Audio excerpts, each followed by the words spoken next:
على إبراهيم وعلى آل إبراهيم إنك حميد مجيد رب اشرح لي صدري ويسر لي أمري واحلل عقدة من لساني يفقهوا قولي رب زدني علما آمين. وقال الله تعالى أعوذ بالله من الشيطان الرجيم ضرب الله مثلا للذين آمنوا امرأة فرعون إذ قالت رب ابن لي عندك بيتا في الجنة ونجني من فرعون وعمله ونجني من القوم الظالمين. আজকের জলসার সুযোগ্য নির্বাচিত যোগ্যতম সভাপতি ইকোটা কমিয়ে দাও, বাজনা টাজনা কুমার প্লেন চালাও। আমন্ত্রিত ওলামায়ে কেরাম, বিজ্ঞাপিত অবিজ্ঞাপিত আজকের জলসার অতিথিবৃন্দ, শ্রোতা হিসাবে যারা এসেছেন, চলে গেছেন, আসছেন, নারী পুরুষ আবাল বৃদ্ধ বনিতা নির্বিশেষে সকলকে জানাচ্ছি আন্তরিক শুভেচ্ছা, ভালোবাসা, প্রেম, মোবারকবাদ, ধন্যবাদ, সাধুবাদ, স্নেহাশিস যথাক্রমে শ্রেণীগতভাবে। আলহামদুলিল্লাহ, এতক্ষণ পর্যন্ত আপনারা হাদিস এবং কোরআনের আলোকে অনেক ওলামায়ে কেরামদের কাছ থেকে গুরুত্বপূর্ণ আলোচনা শুনেছেন। আমি দোয়া করি সেই কাবার মালিকের কাছে, যিনি কাউকে বলার, কাউকে শোনার, কাউকে পরিচালনা করার তৌফিক দান করেছেন। আমি সে মহান রব্বুল আলামিনের কাছে এটা চাই যে আল্লাহ, তুমি আমাদের সকলকেই এতক্ষণ পর্যন্ত যারা আমরা আসি দ্বীনের জন্য কবুল করে নাও, আমিন। আমি পবিত্র গ্রন্থ মুকুট আল কোরআনুল কারীমের ছোট্ট একটি আয়াত আপনাদের সামনে তেলাওয়াত করেছি। এই আয়াতকে কেন্দ্রবিন্দুতে রেখে কিছু কথা আলোচনা করব। ওমা তৌফিক ইল্লা বিল্লাহ আলাইহি তাওয়াক্কালতু ওয়া ইলাইহি উনীব। বক্তব্যের বিষয় ইসলাম ও নারী। এই ব্যাপারে কিছু গুরুত্বপূর্ণ কথা আলোচনা করার চেষ্টা করব ইনশাআল্লাহ। এই ব্যাপারে কথা বলতে গিয়ে সর্বপ্রথম আপনাকে আমি যেটা বলবো সেটা হচ্ছে এই যে সারা পৃথিবীতে আমরা যত যা কিছু দেখতে পাই, সেটা স্বাভাবিক হোক, আশ্চর্য কোনো বিষয় হোক, এর সমস্ত বিষয়ের মূলে সব থেকে বড় অবদান যদি কারো থাকে, তার নাম নারী। আজকে আমি বক্তা, সারা পশ্চিম বাংলা, আসাম, ত্রিপুরা, বাংলাদেশ সব জায়গাতে বক্তব্য দিয়ে দিয়ে বেড়াচ্ছি। আর আমি এখানে এসেছি এই কারণে আপনারা তার টানে অনেক মানুষ এসেছেন। এই যা কিছু এত সুন্দর পরিবেশ যদি আমাকে কেন্দ্রবিন্দু করেই যদি হয়, তাহলে ভেবে নিতে হবে যে এর পিছনে একজন নারীর 100% অবদান আছে, সেটা হচ্ছে আমার মা। সারা পৃথিবীতে আমার পাশে বসে আছেন বাম দিকে আপনাদের এলাকার কৃতি সন্তান, আমতলা মাদ্রাসার প্রধান শিক্ষক। ওনার দায়িত্বে মাদ্রাসাটা চলছে, সমস্ত মাদ্রাসা তিনি প্রধান। এই প্রধানের পিছনে সব থেকে বড় যে অবদান রয়েছে, যে মহান মানুষটি, তিনি হচ্ছেন ওনার মা। শুধু তাই নয়, সারা পৃথিবীতে যত মনীষীদের জন্ম হয়েছে, প্রত্যেক মানুষের জীবনী যদি আপনি পড়ে দেখেন, তার সিংহভাগ অবদান থাকে তার মায়ের। কি বললাম বুঝলেন? ওই জন্য কাজী নজরুল বলেছেন, গোটা বিশ্বের যত সৃষ্টির চির কল্যাণকর অর্ধেক তার করিয়াছে নারী, অর্ধেক তার নয়। সারা পৃথিবীতে আমরা যত যা কিছু দেখি, এর প্রতিটা জিনিসের পিছনে পুরুষের যেমন অবদান রয়েছে নারীরও তেমন। আমি আপনাদের সামনে বক্তব্য রাখবো ইসলামের নারীর মর্যাদা, ইসলাম ও নারী। যদি বলছেন তাহলে কি পুরুষ মানুষদের ব্যাপারে কিছু বলবেন না? আপনি বসুন, তারপরে বুঝতে পারবেন। এক, আল্লাহ সুবহানাহু ওয়া তাআলা মানুষকে পৃথিবীতে তৈরি করেছেন চারটে পদ্ধতিতে। কটি পদ্ধতিতে? চারটে। অনেক কিছু আপনি শিখতে পারবেন, চুপচাপ বসে থাকুন, জানতে পারবেন অনেক কিছু ইনশাআল্লাহ। এক, মানুষকে তৈরি করা হচ্ছে ফাইন্না খালাকনাকুম মিন তুরাবিন, মানুষকে সৃষ্টি করা হয়েছে মাটির উপাদান দিয়ে। আচ্ছা, আদম আলাইহিস সালামকে তৈরি করা হয়েছে কি দিয়ে? কি দিয়ে? মাটি। হ্যাঁ। আচ্ছা, আপনাদের জানা আছে যে আদম আলাইহিস সালাম ছাড়া পৃথিবীর দ্বিতীয় কাউকে মাটি থেকে বানানো হয়েছে এরকম রিপোর্ট আছে? নাই। নাম্বার দুই, আদম আলাইহিস সালাম জান্নাতের ভিতরে থাকলেন, আল্লাহ সুবহানাহু ওয়া তাআলা জান্নাতের ভিতরে আরাম আয়েশের ভিতরে রাখলেন। জান্নাতের মতো একটা জায়গা, অথচ আদম আলাইহিস সালাম তার ভিতরে উসপিস করছে, মানে যেন সুস্থ নেই। ইন্নাল্লাহা আলিমুন বিযাতিস সুদূর, আল্লাহ অন্তরের কথা বুঝে। আল্লাহ বুঝতে পারছেন যে জান্নাতের মতো একটা জায়গা, তবু আদমের ভালো লাগছে না, তার মনের একটা বউ লাগবে। তার পাঁজরের হাড্ডি থেকে বানালেন কাকে? হাওয়া আলাইহিস সালাম। আচ্ছা, পৃথিবীতে আর দ্বিতীয় কাউকে হাড্ডি থেকে তৈরি করা হয়েছে জানা আছে? না। তাহলে দুটো পদ্ধতি হলো, একটা মাটি আর একটা হাড্ডি। আমাদের মাঝে একজন নবী এসেছিলেন, এই নবীটির নাম হচ্ছে ঈসা আলাইহিস সালাম। বাপের নাম নাই, বাপ নাই, মায়ের নাম মারিয়াম। আচ্ছা, পৃথিবীতে ঈসা ছাড়া আর দ্বিতীয় কোন মানুষ বিনা বাপে এসেছে জানা আছে? নাই। নাই। তার মানে তিনটা পদ্ধতি বললাম। আর একটা পদ্ধতি হচ্ছে স্বামী আর স্ত্রীর মিলনের ফলে পৃথিবীতে মানুষের জন্ম। এই পদ্ধতিটা আজও পর্যন্ত আছে। আমার আব্বা মা পর্যন্ত ছিল, আমি আমার স্ত্রী পর্যন্ত আছে, আমার বেটা বৌমা পর্যন্ত আছে। এক কথাতে সারা পৃথিবীতে এখন এই পদ্ধতিতেই মানুষের জন্ম হচ্ছে, তাই তো? এইবার একটা কথা বলি, স্বামী স্ত্রীর মিলনের ফলে মায়ের পেট থেকে দুটি লিঙ্গের জন্ম হয়, একটা হচ্ছে পুরুষ আর একটা নারী, তাই না? এইবার আপনাকে আর একটা কথা বলে দিই, একটা মেয়ে বাচ্চা তার মায়ের পেটের ভিতরে যতদিন থাকে, একটা ছেলে বাচ্চা তার মায়ের পেটে ততদিনই থাকে। একটা মেয়ে বাচ্চা তার মায়ের পেটে থাকা অবস্থায় তার মায়ের যে যে অসুখগুলো দেখা যায় বা মা যে যে কষ্টগুলো পায়, একটা ছেলে বাচ্চাও তার মায়ের পেটের ভিতরে এলে তার মা একই রকমের কষ্ট পায়।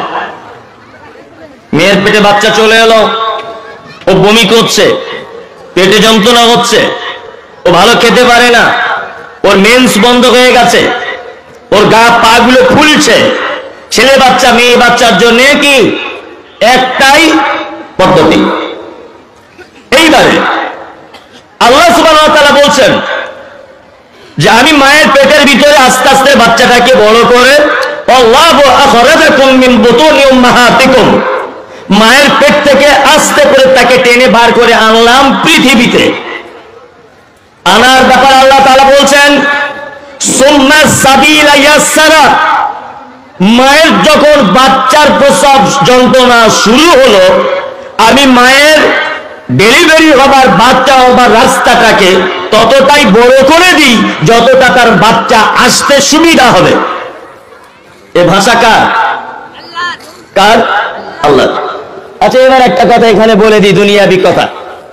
এক, আমাদের বর্তমান বাজারে ঝাড়খণ্ডের খবর জানি না, পশ্চিম বাংলার খবর বলছি, 95% নয়, 98% মেয়েরা বাচ্চা জন্ম দিচ্ছে এখন সিজারে, দিচ্ছে না? কিন্তু আল্লাহ তো পেটে বাচ্চাটা দিয়েছে। বোঝার চেষ্টা করুন, আল্লাহ বাচ্চা বার হবার জন্য বলছেন সুম্মা সাবিলা ইয়াসসারা, মায়ের জরায়ুর রাস্তাটাকে আমি আল্লাহ প্রশস্ত করে দিই, যতটা বাচ্চা পৃথিবীতে আসার প্রয়োজন হয় ততটা। কিন্তু আজ থেকে 20 বছর 30 বছর আগে কোন মা এই সিজার বলে কোন জিনিসটা বুঝতো না। এখন তাহলে 95% নারী সিজারে বাচ্চা গ্রহণ করছে, জন্ম দিচ্ছে। তার কারণ কি? তার কারণ হচ্ছে এই যে আমরা আমাদের স্রষ্টার উপরে মোস্তানি করে দিয়েছি। এই কারণে যদি বলছেন কেমন করে, আল্লাহ মায়ের পেটে বাচ্চা দিয়েছে, ওটা আল্লাহর দায়িত্ব। বাঘ পেটে বাচ্চা ধারণ করে, গরু পেটে বাচ্চা ধারণ করে, ছাগল পেটে বাচ্চা ধারণ করে, উট পেটে বাচ্চা ধারণ করে। সারা পৃথিবীর যত প্রাণী আছে প্রত্যেক প্রাণী, বেশিরভাগ দুটো একটা প্রাণী যারা ডিম দেয়, বাকি সব পেটে বাচ্চা ধারণ করে। তাদের বাচ্চাটা সঠিকভাবে হয় কি হয় না?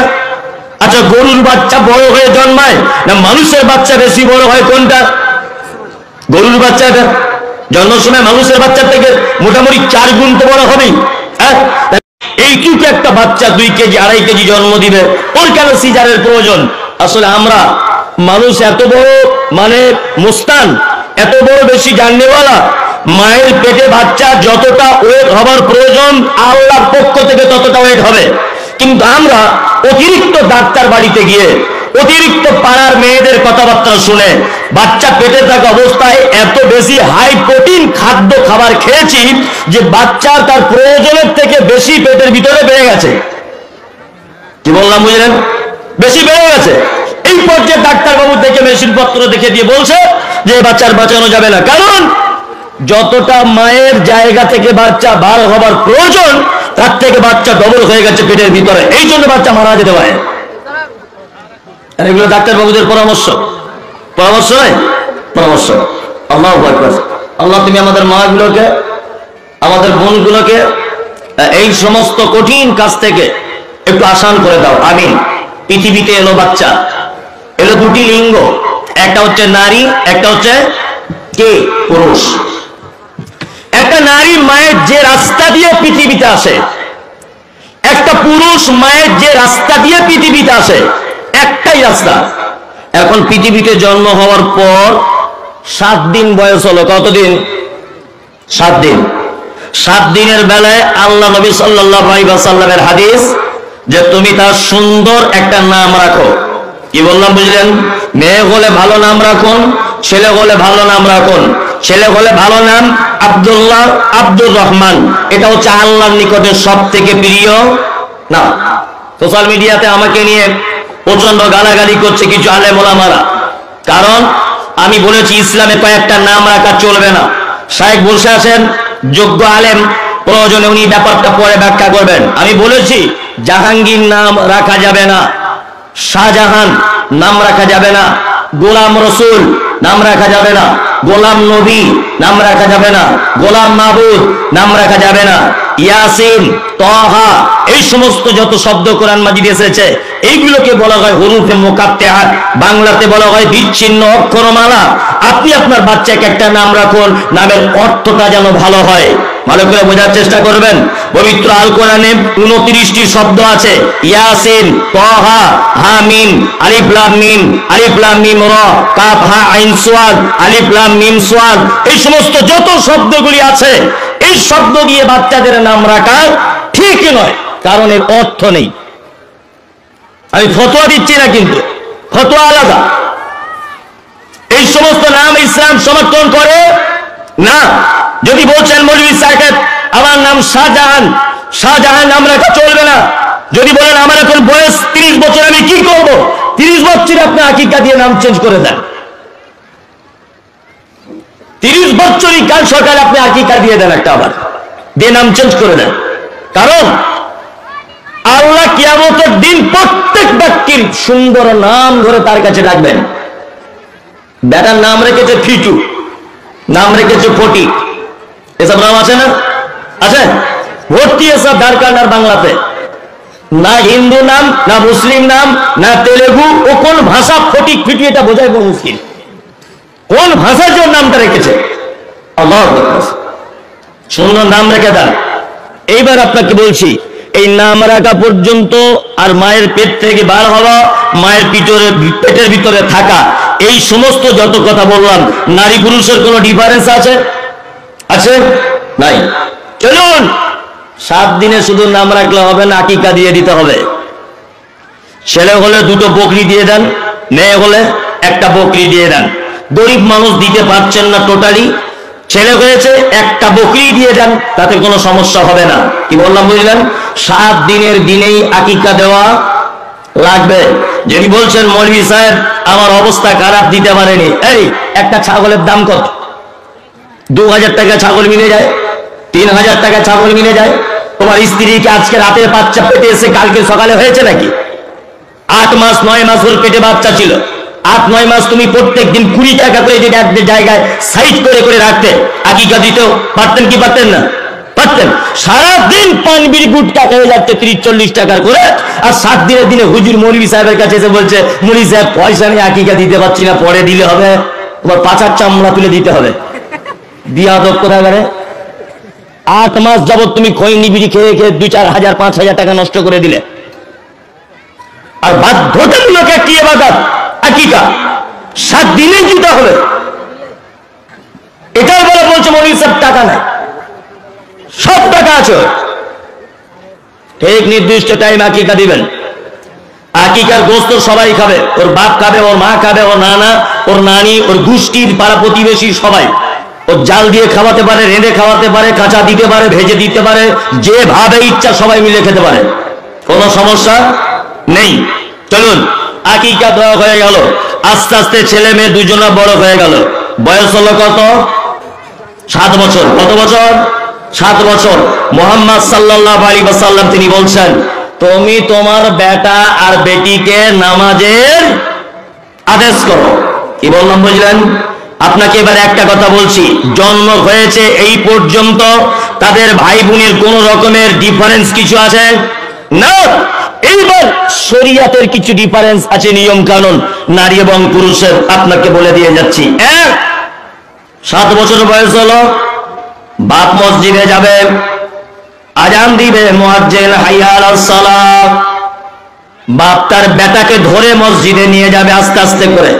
বাপ বেটাকে নিয়ে যাবে, দাদু পোতাকে ধরে মসজিদে নিয়ে যাবে। আর ওর মা কি করবে? বাড়িতে নামাজ পড়বে আর বেটিটাকে ওর পাশে রেখে দিবে, দিয়ে আস্তে আস্তে করে নামাজের ট্রেনিং শেখাবে ওকে। কতদিন শেখাবে? 10 বছর বয়স পর্যন্ত। 10 বছরের পরে নামাজ ওর জন্য ফরজ। বোঝার চেষ্টা করবেন, 10 বছরের পরে নারী পুরুষ দুজনারই নামাজ কি ফরজ। আপনার বেটাকে নিয়ে যান মসজিদে, ও তো নিজেই নামাজ পড়ে না, তাই না? ও নিজেই নামাজ পড়ে না। আবার আমাদের পাড়া গ্রামের মসজিদের ইমাম সাহেব ভাইরা বা মসজিদের কিছু মুসল্লি বয়স্ক যারা বাচ্চা কাচ্চাদের মসজিদে নিয়ে গেলে খুব রাগে না? বাচ্চাটা গিয়ে ওর কাজ কি, ও তো নামাজ পড়া বুঝে না, ও সবার সামনে দিয়ে ছুটবে, পাখা চলছিল সুইচটা অফ করে দিবে, ও কখনো কখনো জোরে জোরে চিল্লাবে মসজিদের ভিতরে। আর কিছু লোক কি বলে, কেন বাড়িতে রেখে আসতে পারো না, সবসময়তেই মসজিদ আসতে হবে? এই আপনি মানা করার কে? আপনার মানা করার কোনো রাইট নেই, আছে? কোনো রাইট নেই, কারণ ও আগামী দিনের মুসল্লি তৈরি হতে যাচ্ছে। কি বললাম বুঝলেন? আগামী দিনের মুসল্লি তৈরি হতে যাচ্ছে, ওকে বাড়িতে রেখে আসা যাবে না। যখন নামাজ পড়তে মসজিদে আপনি যাবেন, আপনার বেটাকে হাতে করে কি নিয়ে আসবেন, বেটি তার মা শেখাবে। চলুন, আস্তে আস্তে আস্তে আস্তে আস্তে আস্তে করে বড় হচ্ছে, নামাজ ফরজ হয়ে গেছে। 10 বছরে যদি নামাজে না পড়ে, ওকে মাঝে মধ্যে মারো, ও প্রয়োজনে রাগ করে বাড়ি থেকে বার করে দাও, বিছানাপত্র আলাদা করে দাও, হাঁড়ি হন্ডা আলাদা করে দিয়ে ওকে ভয় দেখাবার বলো, এই তুমি যদি নামাজ না পড়ো তাহলে তোমার সংসার থেকে আলাদা করে দেওয়া হবে, ভয়ে যাতে ও নামাজটা ধরে, তাই না? এবারে বলি, আস্তে আস্তে বড় হয়ে গেল দুজনার বিয়ের বয়স হলো, বিয়ের বয়স হয়েছে ছেলেটারও মেয়েটারও, তাই না? চলুন বিয়ের সময়তে ছেলেটা দেখতে পাওয়া যায় শ্বশুর একটা সোনার আংটি দিয়েছে, পরে ঘুরছে। পুরুষ মানুষ, বলুন তো সোনার আংটি পুরুষ মানুষের পরা জায়েজ না না জায়েজ? জায়েজ না জায়েজ? অনেক জনাই তো পড়ে থাকে, থাকে না? শ্বশুর দিয়েছে। আর একটা কাপড়, রেশমের কাপড়, যারা বিয়ের সময়তে পাঞ্জাবি পরে যান, এমনি দিনে পাঞ্জাবি পরে না, এমনি দিনে মৌলভী সাহেবদের দেখতে পারে না, এমনি দিনে ইমাম সাহেবদের দেখতে পারে না, এমনি দিনে আমতলা ফের মাওলানার সঙ্গে দেখতে পারে না, কিন্তু বিয়ে করার সময়তে ভ্যাক করে মৌলভী সাজে। আপনাদের এখানকার ছেলেরা করে না বিয়ের সময়তে পাঞ্জাবি টুপি পরে যায় না বিয়ে করতে? কেন জিন্স প্যান্ট পরে যাও? মানে তখন মৌলভীর মতো ভ্যাক ধরেও বড় পাঞ্জাবি পরে এমন করে যাবে মনে হচ্ছে আব্দুল কাদের জিলানী আসছে বিয়ে করতে। আর এত লজ্জা, ছেলেটার মুখে রুমাল দিয়ে বসে থাকে। আমাদের ওদিকে, আপনাদের হয় বিয়ে করতে গিয়ে এরকম করে, মানে এত লজ্জাশীল, অথচ পাক্কা হারামখোর মেয়ের বাপের কাছে 80,000 টাকা নিয়েছে। এত বড় হারামখোর মেয়ের বাপের কাছে 1 লাখ টাকা নিয়ে বিয়ে করতে গিয়ে এরকম করে বসে আছে।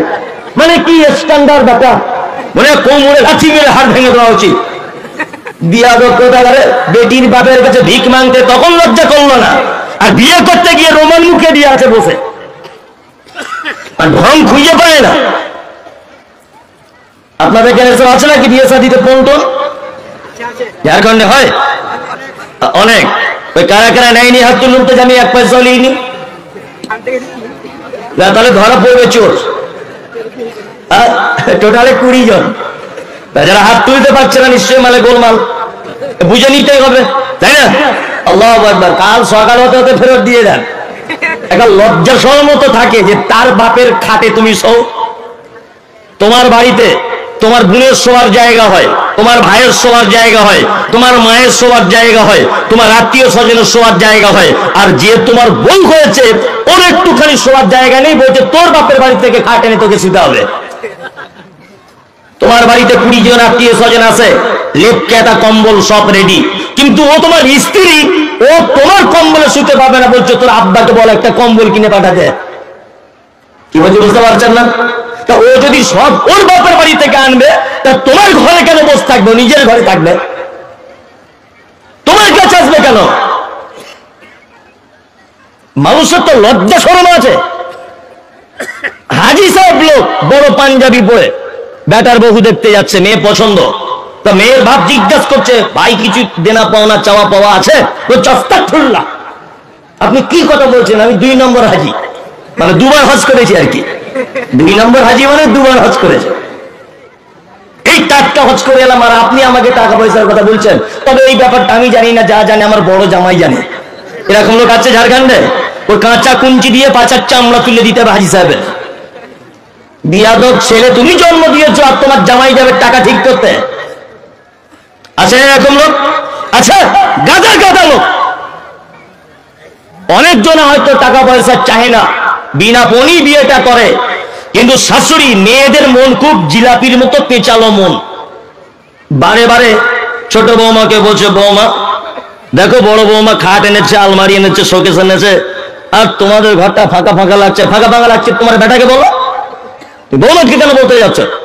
তার মানে বলতে চাইছে যে তোমার বাপের বাড়ি থেকে আনলে ভালো হতো না? মাঝখানে একটা ছোট্ট করে শিক্ষামূলক উপদেশমূলক গল্প বলে দিই, যারা বিয়েতে টাকা পয়সা নিয়েছেন এরা কেমন লোক, যদি এইটা আপনি শুনে যান, তারপরে বক্তব্য শোনেন আর না শোনেন।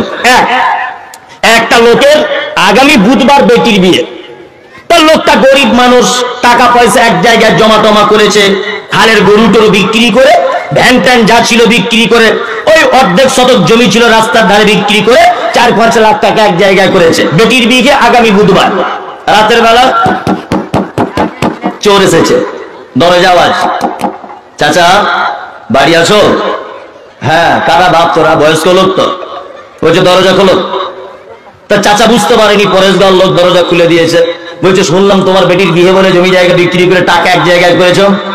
বলছে হ্যাঁ বাপ, তোরা কি করে জানলি? যে সব জানি, টাকা বার কর। তো এমন মারা মারবো তো 12:30 বাজিয়ে দেবো।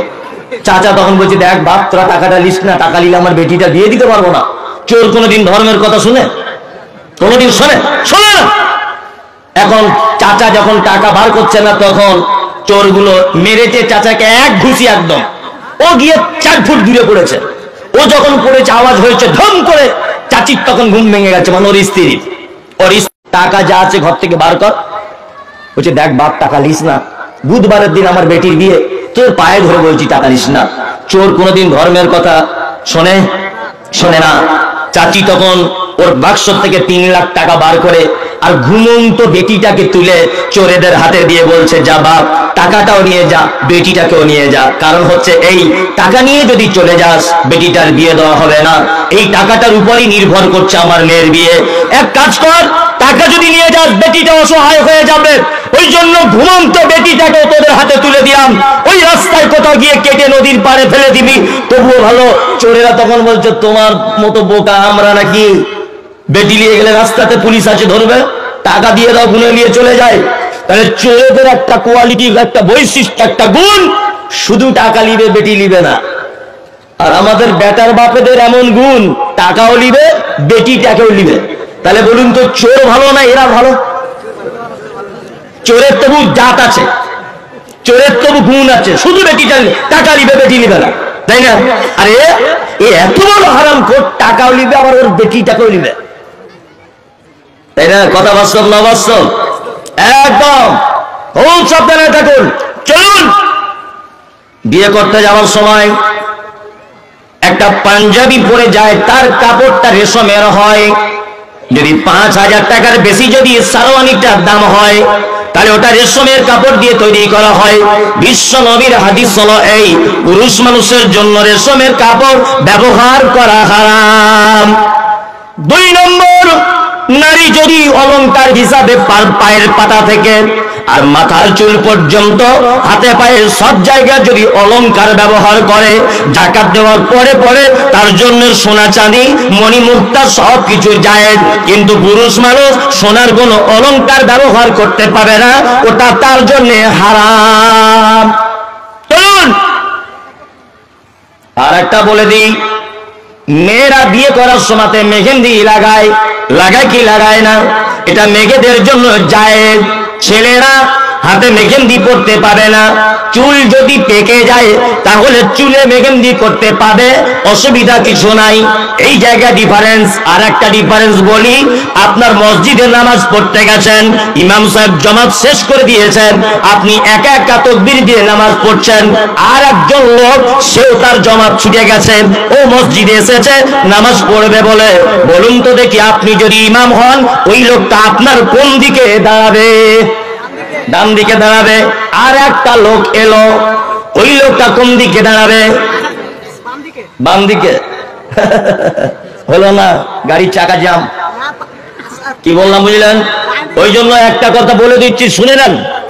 আমি একটাও যদি এখানে কোনো ভুল কথা বলে দিই, তা শায়েখ উনি আমাকে নোট করছেন মনে মনে, পরবর্তীতে আমার সংশোধন করে দিবেন, দিলে খুব উপকৃত হব। ওনার জন্য আমি দোয়া করবো যতদিন বেঁচে থাকবো। পদ্ধতি হচ্ছে এই, যে জামাত যখন শেষ হয়ে যাবে, আপনি একা যদি মসজিদে নামাজ পড়েন, আপনার উচিত হবে সামনে একটু জায়গা ফাঁকা রাখা। কারণ 3 জন পুরুষ মানুষ এক কাতারে সোজাসুজি করে সালাত আদায় করা যাবে না, ইমামকে আগে বেড়ে যেতে হবে। যদি একান্তভাবে ইমাম আগে বাড়ার যদি রাস্তা না পায়, তাহলে আরেকজন পিছনে চলে আসবে। ইমাম হিসাবে পুরুষ মানুষ সব সময় থাকবে কোথায়? আগে। চলুন, ইমাম সাহেব নামাজ পড়তে পড়তে রুকুতে গেল না, সেজদায় চলে গেল, একেবারে একবার সেজদা দিয়ে উঠে বাদ চলে আসছে, আর একবার সেজদা ভুলে গেছে। এক কথায় বোঝা যায় ইমাম সাহেবের কোন একটা রুকুন ছুটে যাচ্ছে। তাহলে মুসল্লি যদি বুঝতে পারে, কি বলে তাকে স্মরণ করিয়ে দিবে? সুবহানাল্লাহ, তাই না? চলুন, তাহলে পুরুষ মানুষ যদি ইমাম হয় আগে বেড়ে ইমামতি করবে। আর নারী যদি ইমাম হয় তাহলে 100 জন নারীর যদি সে ইমামতি করে, আর এইখান থেকে যদি প্যান্ডেলের শেষ পর্যন্ত যদি নারীদের কাতার হয়, তাহলে বিশ্বনবী বলেছেন নারী তুমি আগে বেড়ে ইমামতি করতে পারবে না, তোমাকে কাতারের মাঝখানে দাঁড়াতে হবে। আর নারীদের ইমামের যদি ভুল হয়ে যায় তাহলে তালি দিয়ে ইমামকে স্মরণ করিয়ে দিবে। তালির ব্যাপারে বলা হয়েছে যে এইভাবে এইরকম করে মারবে, এতে যদি বুঝতে না পারে তাহলে জোরে মারবে। যদি ওর স্মরণ হয়ে যায় যে আমার একটা রুকু ছুটে গেছে, আমার একটা সিজদা ছুটে গেছে, তাহলে নিজের ভুলটাকে নিজে সংশোধন করে নিবে। দুটো একটা ডিফারেন্স হলো না? কি হলো না নামাজের ভেতরে?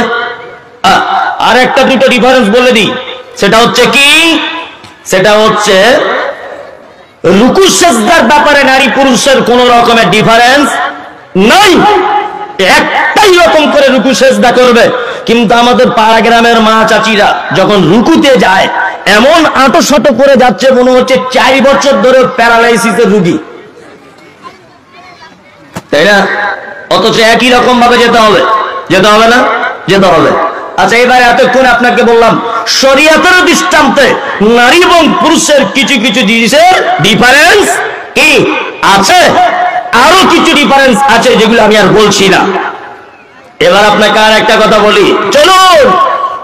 এতক্ষণ কিছু মাসলা মাসাইলের ব্যাপারে ডিফারেন্স বললাম, এবারে মর্যাদার ব্যাপারে ডিফারেন্স কি?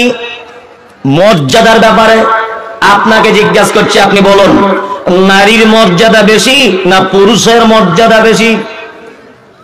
কথা বলুন, কথা বলুন। চাকা ঘুরে না। নারীর মর্যাদা বেশি না পুরুষের? নারী। পুরুষ শুধু আমাদের কাছে একটা ব্যাপারে সম্মান পেয়েছে, কি না আব্বা অর্থাৎ পিতা। ভালো করে বুঝবেন, পুরুষ আমাদের কাছে একটা জায়গায় সম্মান পেয়েছে, তার নাম পিতা, তাই তো? আর নারী, নারী আমাদের কাছে অনেক কোয়ালিটি, অনেক স্তরের সম্মান পেয়েছে। যেমন বলি, নারী মা হিসাবে সম্মান পেয়েছে, নারী স্ত্রী হিসাবে সম্মান পেয়েছে, নারী বেটি হিসাবে সম্মান পেয়েছে, নারী নারী বোন হিসাবে সম্মান পেয়েছে। কি বললাম বুঝলেন? নারী তাহলে আমাদের থেকে সম্মানের কটা গুণে বেশি? 4টা, তাই না? আল্লাহ বা আল্লাহ রাসূলের কাছে কত সম্মান ওটা পরে বলছি। দুনিয়াতেও আপনি দেখুন পুরুষের থেকে নারীর সম্মান অনেক বেশি, অনেক বেশি। আমাদের বেঙ্গলে বলে বলতে সুবিধা হতো, বেঙ্গলের লোক কেউ আছেন না? সব ঝাড়খণ্ডে? ওরে বাবা, অনেক বেঙ্গলের লোক। তাহলে নারী পুরুষের মর্যাদা আপনারা বুঝতে পারবেন। লক্ষ্মীর ভান্ডার পায় কারা? নারীরা। কন্যাশ্রী পায় কারা? নারীরা। রূপশ্রী পায় কারা? নারীরা। সবুজ সাথী পায় কারা? নারীরা। সব নারীরা, তাই না? 10,000 টাকার ফোন কেনা থেকে শুরু করে মমতা ব্যানার্জি বাড়ির মেয়েদের যা টাকা দিয়েছে, ও স্বামীকে 10 পয়সা দাম দিবে না। আগে তো 500 টাকা লক্ষ্মীর ভান্ডার ছিল, এখন 1000 টাকা করে দিয়েছে শুনছি। আর টিকটকে মোবাইলে দেখছি মেয়ে ছেলেরা সব নাচছে ন্যাংটো হয়ে। কদিন পরে স্বামীকে বলে দিবে, হ্যাঁ তোমাকে আর কি আর করি না। ফালতু বকো না। মমতা দিদি জিন্দাবাদ, সব জায়গাতেই বলছে। যাই হোক, এইবার আপনাকে একটা কথা বলে দিই, তাহলে পৃথিবীর দিক দিয়েও জাগতিক প্রয়োজনেও মর্যাদা বেশি হলো কার? নারীর। আর একটা কথা বলি, আমি স্কুলের হেডমাস্টার ছিলাম। মাস্টার মশাই তা আছে মনে হয়, ওই তো মাস্টার মশাই পিছনে বসে আছে, তো উনি ভালো বলতে পারবেন। যদি উনি ঝাড়খণ্ডের মাস্টার, ওই জন্য জানি না, উল্টো পাল্টা নিয়ম হতেও পারে। আমি মাস্টার সাহেব যদি এখন মারা যান, বোঝানোর জন্য বলছি, যদি মারা যান আর ওনার স্ত্রী যদি বেঁচে থাকেন, আচ্ছা বলুন তো উনি মারা যাবার কারণে ওনার স্ত্রী অর্ধেক পেনশন পাবে কি পাবে না? পাবে, পাবে। ওটা পশ্চিম বাংলাতে আছে, তাই তো? এইবার বলছি, মাস্টার মশাইয়ের স্ত্রী যদি চাকরি করতেন, উনি যদি মারা যেতেন, মাস্টার পেত? পেত? পেত? আপনাদের এখানে হয়? ও, মানে বউ মারা গেলেও তাহলে স্বামী পেনশন পায়? ও, কিন্তু বেঙ্গলে পায় না। পায় বেঙ্গলে? হ্যাঁ, জানি না, আমার এটা তো জানার বাইরে ছিল। আমি তো আজ কাল পর্যন্ত জানতাম পেত না। যাই হোক, যে কথা বলছিলাম, আর একটা কথা আপনাকে বলে দিই, সেটা হচ্ছে এই, আমি এখন পাপ করেছি মারাত্মক, মারাত্মক পাপ করেছি। আচ্ছা বলুন তো, আমার পাপ আমার আমলনামাতেই রাখা হবে না ট্রান্সফার করে দেওয়া হবে আমার বইয়ের আমলনামাতে? আমার আমলনামাতেই থাকবে। এবার আপনাকে বলছি, আপনার স্ত্রী, আপনার বিবাহিত স্ত্রী, ও পর্দা টর্দা কিছু করে না, পর্দা না করলে পাপ হয় কি হয় না? হয়। বলুন তো, ও যদি পর্দা না করে তাহলে এই পাপ হবে কার? কার? স্বামী।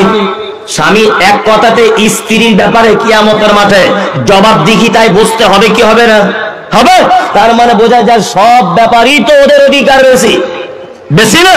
চলুন, আমরা শুধুমাত্র মেয়েদেরকে একটা কথা বলে পাগল করে দিয়েছি, এই বেশি ফটর ফটর করবি না, তোর জান্নাত আমার পায়ের তলায়, আমি যা করব করব, তোর জান্নাত যদি পেতে চাস আমার পায়ের তলায় তোর জান্নাত। আর ও মেয়ে ছেলে মানুষ বুঝে না, ও ভয় সত্য করে খাচ্ছে যে মাল হারিয়ে যাবে মানে জান্নাত। বেশি বাবা কথা বলে দরকার নেই, যা পারছি করুক। আমি মমতাজুল ইসলাম বলছি, স্বামীর পায়ের তলায় জান্নাত এটা মিথ্যা কথা।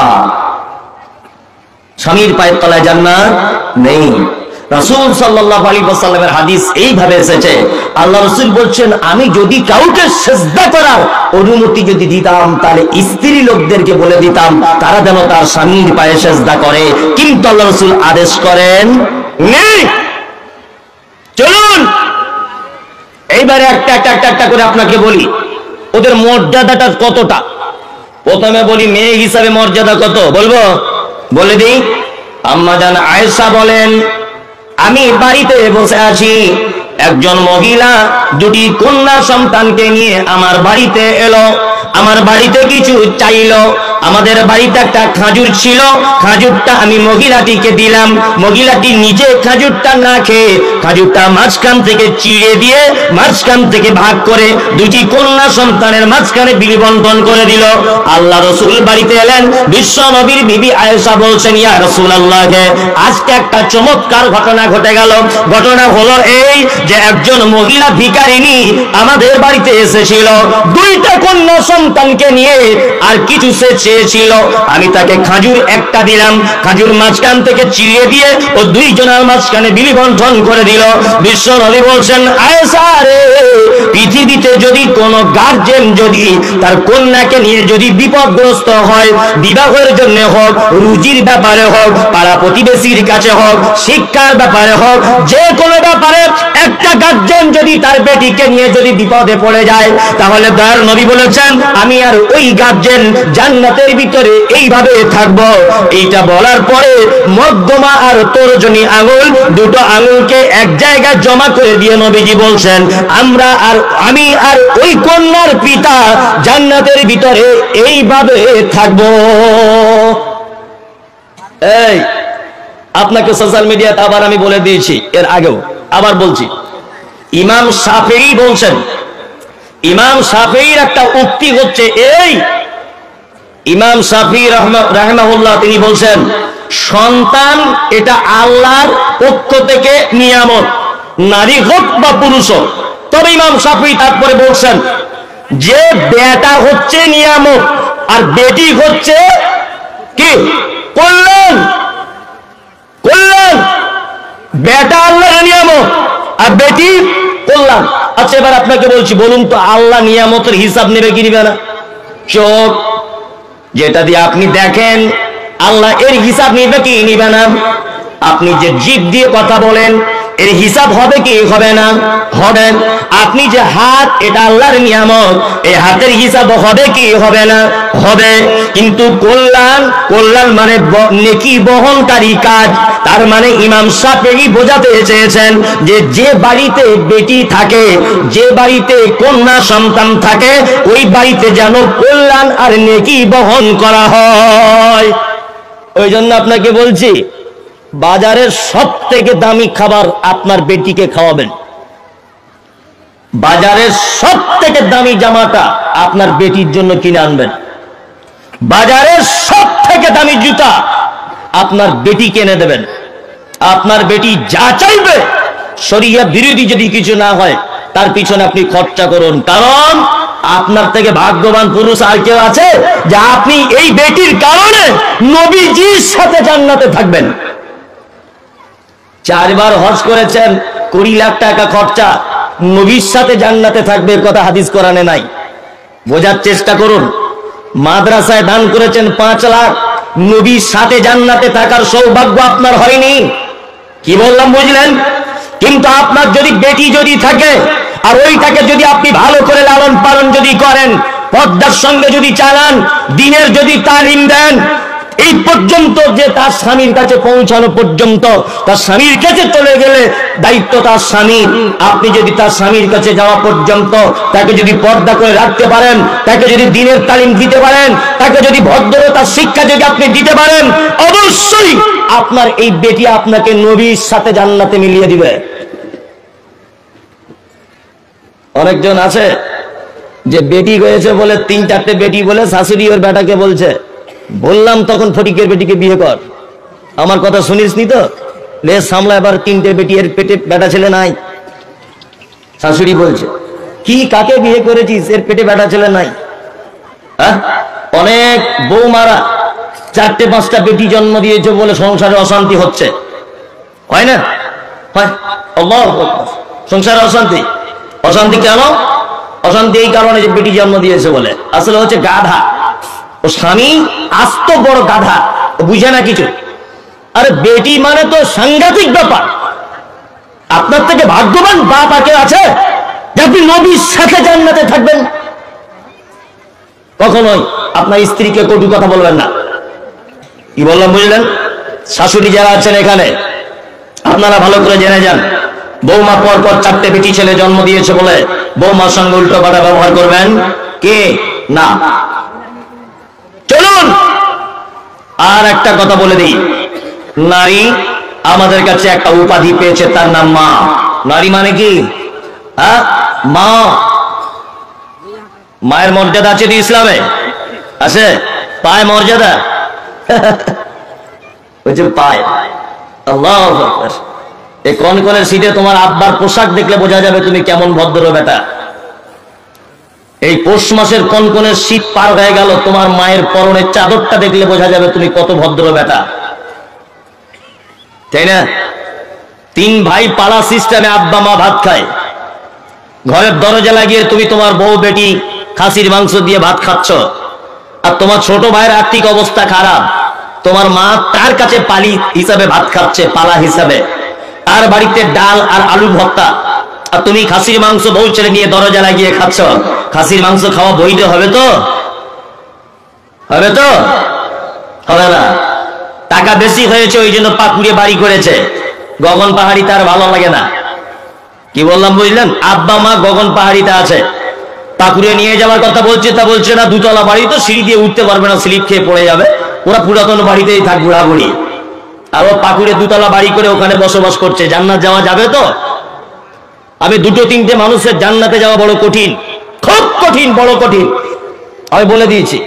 তার মধ্যে এক, বাপ মায়ের সঙ্গে যারা অসৎ ব্যবহার করে, এদের জান্নাতে যাওয়া কঠিন।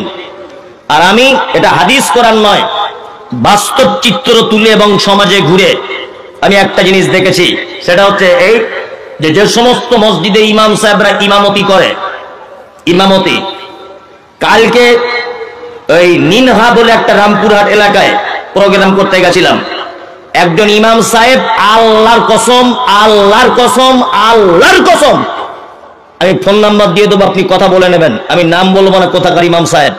উনি বলছেন 26 বছর ইমামতি করছে, আমার 6,500 টাকা বেতন। 26 বছর।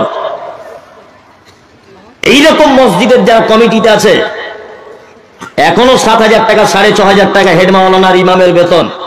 এই কমিটি যারা থাকবে সব কিয়ামতের দিন আসামির কাঠ গড়াতে দাঁড়িয়ে যাবে, কারণ এরা অবিবেচক। আপনাদের ঝাড়খণ্ডের মাটির কথা বলছি, ঝাড়খণ্ডের এসব ঘটনা আমাদের সঙ্গে ঘটে। যদি বলছেন যত ঘটনা আপনার চোখেই পড়ে, আর আপনার চোখেও পড়ে, আপনি এরকম বলার জায়গা পান না। তাই ঝাড়খণ্ড পাকুড়ি স্টেশনের পাশে গত বছরে জলসা করছি, ইমাম সাহেব পৌষ মাসের কনকনে শীতে, নাম বলবো না জায়গাটার, বললে ওই গ্রামের লোক অপমান হবে, ঘরের দরজা লাগিয়ে দিয়ে আমাকে বলছে যে মনির সাহেব আমার 9টা ছেলে মেয়ে, 9টা। তাই বললাম কত পান? বলছে 6,500 টাকা বেতন। আমাকে বলছে, আল্লাহর কসম করে বলছি সাহেব, যে আমি আমার শীতকালে ছেলে মেয়েদের জামা কাপড় কিনে দেবো, এরকম একটা পরিস্থিতি পাচ্ছি না। কমিটিকে এতবার বলছি তবুও কমিটি কথাবার্তা শোনে না। লাস্টে আমি এটা বলতে চাইনি, সামাজিক অবস্থা খারাপ বুঝে বলছি, আমি আমার পকেট থেকে 3000 টাকা আজ থেকে 1-1.5 বছর আগে ওনাকে দিয়ে বললাম যে মৌলানা আপনি আপনার জামা কাপড় ছেলে মেয়েদের এই টাকার ভিতরে যেটা হবে সস্তার দামে একটু কিনে দিবেন, আমার পক্ষ থেকে হাদিয়া। মনে মনে বলছে এই মসজিদে মার্বেল পাথর লাগিয়েছে, একটা লোকই পাথর দিয়েছে, একটা লোক 1,70,000 টাকা খরচা করে মার্বেলের পাথর লাগিয়ে দিয়েছে। যে মার্বেলের পাথর লাগিয়েছে ওই মসজিদে 1,70,000 টাকায় নেকি হয়তো পাবে, কিন্তু কিয়ামতের দিনে সামাজিক ভাবে তাকে বিচারের কাঠগড়াতে দাঁড় করানো হবে। 1,70,000 টাকা মসজিদে দিয়ে তুমি বিশাল কিছু করে দিয়েছ, অথচ ওই মসজিদের ইমাম সাহেব ধুক ধুক ধুক ধুক করে ঢুকছে, আর তুমি ওই মসজিদের ইমামের পিছনে নামাজ পড়ছো 7,000 বেতনে। নামাজ হচ্ছে তো? হচ্ছে তো? আমি শুধু এটা মনে মনে ভাবি যে ইমাম সাহেবরা তোমার বাড়িতে রাতে চুরি করতে যায়নি, এটা তোমার কপাল ভালো, কপাল ভালো তোমার। ইমামতি করছিলাম হুগলি জেলাতে, মাদ্রাসা থেকে পড়ে এসে নতুন, তাই ইমামতি করছি, এটা আমি গল্প নয় অরিজিনাল। তখন বেতন দিত আমার 2600 টাকা। তা 2600 টাকা বেতনটা সভাপতিকে শুধু বলি একটু বেতনটা বাড়ান না, বেতন বাড়ান। তখন আমি দাড়ি একটু কাটতাম, যেটা সত্যি সেটা সত্যি বললাম, একটু মানে সেফ সুট করে ছোট করে রাখতাম, মাদ্রাসা থেকে নতুন করে এসেছি। তা সভাপতি সাহেব শুধু আমাকে বলতো আপনার সব ভালো, বক্তব্য টক্তব্য সব ভালো, গলা সুর ভালো, আপনার দাড়ি কেন বাড়ে না? বেতন যেদিন বাড়বে সেদিন বাড়বে। 2600 বেতনে আবার কত বড় দাড়ি নিবে? হ্যাঁ, যে রেখেছি আলহামদুলিল্লাহ বড় না। ও শুধু আমার কাছে এসে খুজুর খুজুর করে, বলছে আমার ছেলের চাকরি পরীক্ষা দিতে গেছে, একটু দোয়া করবেন, একটু দোয়া করবেন। তা আমি বলছি কি দোয়া করবো? বলছে যেন চাকরিটা হয়ে যায়। যে বেতন কত হবে হয়ে গেলে? বলছে জয়েন করলেই 40,000। জি তাই? বলছে হ্যাঁ। আচ্ছা ঠিক আছে, দোয়া করে দিব যে আল্লাহ আপনার বেটার চাকরি দিক, তবে বেতন যেন আমার মতো হয়, যে চাকরি হোক। তখন সভাপতি বলছি কেমন দোয়া? 2600 টাকা কি আর চলে? চলে না? মানে আমার চলে, তো আপনার বেটার চলবে না কেন? বলছে আপনাদের বরকতের টাকা, তাহলে এক কাজ করো 40,000 আর 2600 এই মাসে পাল্টাপাল্টি করে নাও, বরকতেরটা তুমি নাও আর ওইটা আমাকে দাও, দেখি কেমন লাগে।